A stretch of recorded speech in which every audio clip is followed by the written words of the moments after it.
புது வீடு கட்டுறேன். என்ன டைல்ஸ் போடலாம்? ஹர்ஷா டைல்ஸ் வாங்க.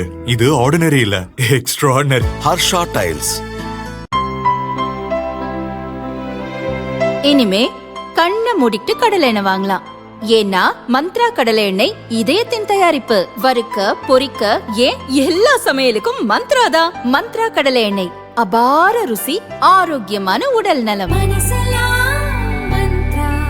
பாரதிய ஜனதா வெற்றிக்கு செய்ய வேண்டிய பணிகள் தொடர்பான தகவல்களை திரட்டுமாறு கட்சி பார்வையாளர்களுக்கு பாரதிய ஜனதா தேசிய அமைப்பு பொதுச் செயலர் சந்தோஷ் அறிவுறுத்தியுள்ளார். சட்டசபை தேர்தலில் அதிமுக கூட்டணியில் இடம்பெற்றுள்ள பாரதிய ஜனதா 40 தொகுதிகளில் போட்டியிட திட்டமிட்டுள்ளது.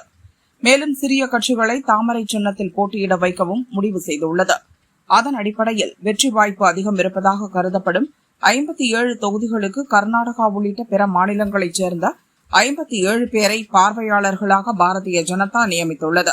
அவர்களுக்கான ஆலோசனைக் கூட்டம் சென்னையில் நேற்று நடந்தது. இதில் பாரதிய ஜனதா தேசிய அமைப்பு பொதுச் செயலர் சந்தோஷ், தமிழக பாரதிய ஜனதா தலைவர் நயினார் நாகேந்திரன் உட்பட பலர் பங்கேற்றனர். சந்தோஷ் பேசியுள்ளதாவது: ஒவ்வொரு பார்வையாளரும் தங்களுக்கு ஒதுக்கப்பட்ட தொகுதியில் திமுக அரசு மற்றும் மத்திய அரசு குறித்த மக்கள் கருத்துக்களை கேட்டு மேலிட தலைவர்களுக்கு அனுப்ப வேண்டும். திமுக அரசுக்கு எதிராக என்னென்ன பிரச்சனைகள் குறித்து அதிகம் பேசுகின்றனர், மத்திய அரசிடம் எதிர்பார்ப்பு என்ன, எந்த பகுதியில் மதத்திற்கும் ஜாதிக்கும் அதிக முக்கியத்துவம் தருகின்றனர் போன்ற விவரங்களையும் திரட்டி அனுப்ப வேண்டும் என அவர் பேசியதாக தகவல் வெளியாகியுள்ளது.